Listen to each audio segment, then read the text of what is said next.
Hello friends, ഇന്നത്തെ നമ്മുടെ video ചെറുപയർ കൊണ്ട് ഉണ്ടാക്കുന്ന വളരെയധികം പ്രോട്ടീൻ റിച്ച് ആയിട്ടുള്ള നല്ലൊരു ലഡുവാണ് നമ്മൾ റെഡിയാക്കുന്നത്.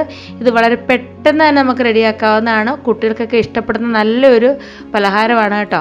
അപ്പോൾ എല്ലാവരും വീഡിയോ സ്കിപ്പ് ചെയ്യാതെ കാണുക. നമുക്ക് വീഡിയോയിലേക്ക് പോകാം.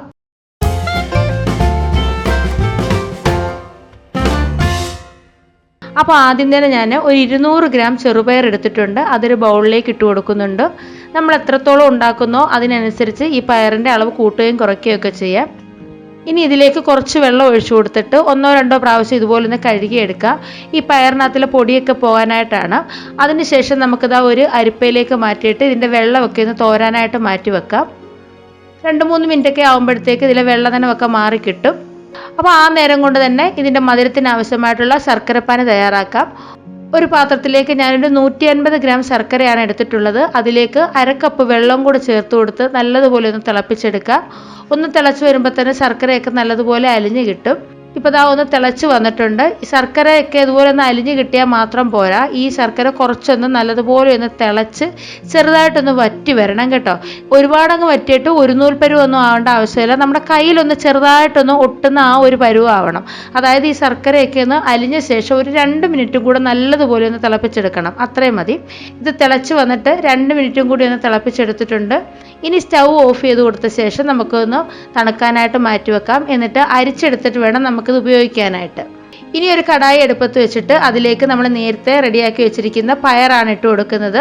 പയറിലെ വെള്ളമൊക്കെ ഒന്ന് മാറിയിട്ടുണ്ട്. ചെറിയൊരു നനവുണ്ട്, അത് കുഴപ്പമില്ല. ഇനി നമുക്കൊന്ന് വറുത്തെടുക്കണം.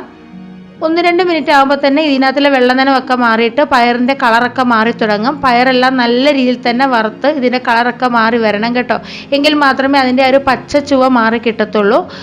ഒരു 3-4 മിനിറ്റിനുള്ളിൽ തന്നെ ഇത് നമുക്ക് റെഡിയാക്കി എടുക്കാം. ഇതാ കണ്ടില്ലേ, ഇപ്പോൾ ഈ ഒരു കളറിൽ വന്നിട്ടുണ്ട്. കളറൊക്കെ മാറിയിട്ട് ഈ ഒരു രീതിയിൽ വന്നിട്ടുണ്ട്.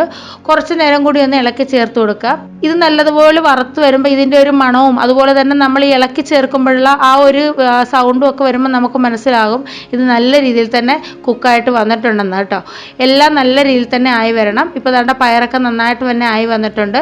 ഇത്രയും മതി. ഇനി നമുക്ക് സ്റ്റൗ ഓഫ് ചെയ്തിട്ട് ഇത് വേറൊരു പാത്രത്തിലേക്ക് മാറ്റാം. ഈ കടായിൽ തന്നെ ഇരുന്ന് കഴിഞ്ഞാൽ ചിലപ്പോൾ ഇതിൽ ചൂട് കൊണ്ട് പയറൊക്കെ കരിഞ്ഞു പോകാൻ ചാൻസ് ഉണ്ട്. ഇപ്പോൾ പയറൊക്കെ ചൂടൊക്കെ ഒന്ന് മാറി വന്നിട്ടുണ്ട്. ഇനി ഒരു മിക്സിയുടെ ജാറിലേക്ക് ഇട്ട് കൊടുത്തിട്ട് ഇത് നല്ലതുപോലെ ഒന്ന് പൊടിച്ചെടുക്കുക. ഇത് ഒരു പ്രാവശ്യമായിട്ട് ഇട്ട് കൊടുക്കാനേ ഉള്ളൂ. ഇനി കൂടുതലുണ്ടെന്നുണ്ടെങ്കിൽ 1-2 പ്രാവശ്യം കൊണ്ട് നല്ലതുപോലെ ഒന്ന് നമുക്കൊന്ന് പൊടിച്ചെടുത്താൽ മാത്രം മതി. ഇത് പൊടിച്ചിട്ട് അരിച്ചെടുക്കേണ്ട ആവശ്യമൊന്നുമില്ല. നല്ല രീതിയിൽ നല്ല ഫൈനായിട്ടൊന്ന് പൊടിച്ചെടുത്തിട്ട് വരാം. ഇതാ കണ്ടില്ലേ, ഈ ഒരു രീതിയിൽ നമ്മളിവിടെ പൊടിച്ചെടുത്തിട്ടുണ്ട്. അത് ഞാനൊരു ബൗളിലേക്ക് ഇട്ട് കൊടുക്കുന്നുണ്ട്. നല്ല നൈസായിട്ട് തന്നെയാണ് പൊടിച്ചെടുത്തേക്കുന്നത്. ഇനി ഒരു കടായി അടുപ്പത്ത് വെച്ചിട്ട് അതിലേക്ക് ഞാൻ 2 ടീസ്പൂൺ നെയ്യ് ചേർക്കുന്നുണ്ട്. നെയ്യ് നന്നായിട്ടൊന്ന് ചൂടായിട്ട് വന്നപ്പോഴത്തേക്ക് അതിലേക്ക് ഒരു 1/2 കപ്പ് തേങ്ങ ചിരകിയത് ചേർക്കുന്നുണ്ട്. ഈ തേങ്ങ ഈ നെയ്യിൽ കിടന്ന് നല്ലതുപോലെ ഒന്ന് റോസ്റ്റ് ചെയ്തെടുക്കണം. ഒരുപാടങ്ങ് റോസ്റ്റായിട്ട് വരണ്ട. ഈ തേങ്ങയുടെ വെള്ളനനവൊക്കെ മാറിയിട്ട് ഒന്ന് നല്ല രീതിയിലൊന്ന് ചൂടായി വന്നാൽ മാത്രം മതി. ഇതാ തേങ്ങയൊക്കെ ഇപ്പോൾ റെഡി ആയിട്ട് വന്നിട്ടുണ്ട്. ഈ സമയം ഇതിലേക്ക് ഞാൻ കുറച്ച് പീനട്ട് ഒന്ന് ക്രഷ് ചെയ്ത് ചേർക്കുന്നുണ്ട്. അതിൻ്റെ കൂടെ തന്നെ ചേർക്കുന്നത് വെളുത്ത എള്ളാണ്. 1 ടീസ്പൂൺ എള്ള് ചേർത്ത് കൊടുക്കുന്നുണ്ട്. ഈ സമയം നമുക്ക് ഇഷ്ടമുള്ള നട്ട്സൊക്കെ ഇതിലേക്ക് ചേർത്ത് കൊടുക്കാം. കാജു ആയാലും ബദാം ആയാലും അതുപോലെ റേസിൻസും ഒക്കെ നമുക്ക് ഇതിലേക്ക് ചേർക്കാവുന്നതാണ്. അതും കൂടി ചേർത്ത് കൊടുത്തു ഒന്നുകൂടി ഒന്ന് ഇളക്കി ചേർത്ത് അതും കൂടി നല്ലതുപോലെ നെയ്യിലൊന്ന് ചൂടാക്കി എടുക്കാം. ഇനി നമ്മൾ നേരത്തെ പൊടിച്ചു വെച്ചിരിക്കുന്ന ചെറുപയറിൻ്റെ പൊടിയും കൂടെ ചേർത്ത് ഒന്നുകൂടി 1-2 മിനിറ്റ് ഒന്ന് ലോ ഫ്ലെയിമിലിട്ടൊന്ന് ഇളക്കി ചേർത്ത് ഒന്ന് യോജിപ്പിച്ചെടുക്കുക.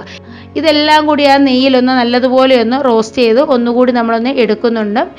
ഇപ്പോൾ ഇതാ ഒന്ന് ചൂടായിട്ട് വന്നിട്ടുണ്ട്. നല്ലൊരു ഫ്ലേവറിന് വേണ്ടി ഇതിലേക്ക് 1/2 ടീസ്പൂൺ ഏലക്കാപ്പൊടിയും കൂടി ചേർക്കുന്നുണ്ട്. ഏലക്കാപ്പൊടിയും കൂടി ചേർത്തിട്ട് ഒന്നുകൂടി ഒന്ന് ഇളക്കി ചേർത്ത് കൊടുക്കാം. ഇനി നമുക്ക് ഇതിലേക്ക് ചെറിയ ജീരകം വറുത്ത് പൊടിച്ചതൊക്കെ ചേർക്കാവുന്നതാണ്. അതിൻ്റെ ഫ്ലേവർ ഇഷ്ടമാണെന്നുണ്ടെങ്കിൽ ഞാനിപ്പോൾ ഏലക്കാപ്പൊടി മാത്രമേ ചേർത്തിട്ടുള്ളൂ. ഇനി നമ്മൾ അരിച്ച് മാറ്റി വെച്ചിരിക്കുന്ന ശർക്കരപ്പാനി കുറേശ്ശെയായിട്ട് ഇതിലേക്ക് ഒഴിച്ചു കൊടുക്കുക. ഞാനിപ്പോൾ പകുതി അളവിൽ ഒഴിച്ചു കൊടുത്തിട്ടുണ്ട്. എന്നിട്ട് എല്ലാം കൂടി നല്ലതുപോലെ ഒന്ന് യോജിപ്പിച്ച് കൊടുക്കുക. എങ്ങും കട്ട പിടിച്ചൊന്നും ഇരിക്കാതെ നന്നായിട്ട് തന്നെ യോജിപ്പിച്ച് കൊടുക്കുക. നമ്മൾ ഈ ശർക്കരപ്പാനി ഒഴിക്കും തോറും ഇത് നല്ലതുപോലെ കുതിർന്ന് ഈ ഒരു രീതിയിൽ വന്നിട്ടുണ്ട്. എല്ലാം നല്ലതുപോലെ ഒന്ന് ഇളക്കി യോജിപ്പിച്ച് കൊടുത്ത ശേഷം ഞാൻ ബാക്കിയുള്ളതും കൂടി ചേർത്ത് കൊടുക്കുന്നുണ്ട്. നമ്മളിത് കുറച്ച് ലൂസായിട്ട് വേണം റെഡിയാക്കി എടുക്കാനായിട്ട്. ഇത് ഇരിക്കും തോറും കുറച്ചുകൂടി കുതിർന്ന് ഇത് ആ ഒരു കറക്റ്റ് പരുവായിട്ട് പിന്നീട് നമുക്ക് കിട്ടും.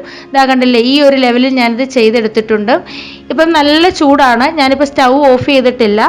നല്ല ചൂടായതുകൊണ്ട് തന്നെ നമുക്ക് ഇപ്പോൾ ഇത് ബോൾസ് ആക്കി എടുക്കാൻ പറ്റില്ല. അതുകൊണ്ട് തന്നെ ഇത് കുറച്ച് നേരം തന്നെ ഒന്ന് അടച്ചു വെച്ച് കൊടുക്കുന്നുണ്ട്. എന്നിട്ട് നമുക്ക് ചെറിയ ചൂടോടുകൂടി തന്നെ ചെയ്തെടുക്കാം. ഇപ്പോൾ ഇതാ കണ്ടില്ലേ, കുറച്ചുകൂടി ഒന്ന് കുതിർന്ന് ഈ ഒരു രീതിയിൽ വന്നിട്ടുണ്ട്. എന്നാലും ഇതിന് ചൂടുണ്ട്, കൈകൊണ്ടൊന്ന് ബോൾസ് ആക്കി എടുക്കാൻ പറ്റുന്ന ആ ഒരു രീതിയിലുള്ള ചൂടാണുള്ളത്. അതുകൊണ്ട് തന്നെ നമുക്ക് കുറേശ്ശെയായിട്ട് എടുത്തിട്ട് ഇതാ ബോൾസ് ആക്കി എടുക്കാം. കയ്യിൽ വെച്ചിട്ട് നല്ലതുപോലെ ഒന്ന് അമർത്തി കൊടുത്തിട്ട് ഇതാ ഈ ഒരു രീതിയിലൊന്ന് ആക്കി എടുത്തിട്ടുണ്ട്. നമ്മുടെ ഇഷ്ടത്തിനനുസരിച്ച് ഇതിൻ്റെ വലിപ്പം കൂട്ടുകയും കുറയ്ക്കുകയും ഒക്കെ ചെയ്യാവുന്നതാണ്. ഒരുപാടങ്ങ് ചൂട് മാറിയ ശേഷം ബോൾസ് ആക്കി എടുക്കാമെന്ന് വിചാരിക്കരുത് കേട്ടോ. ചെറിയ ചൂടോടുകൂടി തന്നെ നമ്മളിത് ചെയ്തെടുക്കണം. അപ്പോൾ ഇതുപോലെ തന്നെ നമുക്ക് ബാക്കിയുള്ളതെല്ലാം പെട്ടെന്ന് തന്നെ ഒന്ന് ചെയ്തെടുക്കാം. ഇത് നമുക്ക് 2-3 ദിവസം വരെ പുറത്ത് വെക്കാവുന്നതാണ്. ഒരാഴ്ചയോളം നമുക്ക് ഫ്രിഡ്ജിൽ സ്റ്റോർ ചെയ്യാവുന്നതുമാണ്. അപ്പോൾ എല്ലാവരുടെയും വീട്ടിൽ ചെറുപയറൊക്കെ കാണുമല്ലോ, ഒരു പ്രാവശ്യമെങ്കിലും ഇതുപോലെ ഒന്ന് ചെയ്ത് നോക്കുക. അപ്പോൾ നമ്മളിതെല്ലാം ബോൾസ് ആക്കി എടുത്തിട്ടുണ്ട്. നല്ല സൂപ്പർ ടേസ്റ്റാണ്, ഉള്ളൊക്കെ നല്ല സോഫ്റ്റ് ആയിട്ട് തന്നെ കിട്ടിയിട്ടുണ്ട്.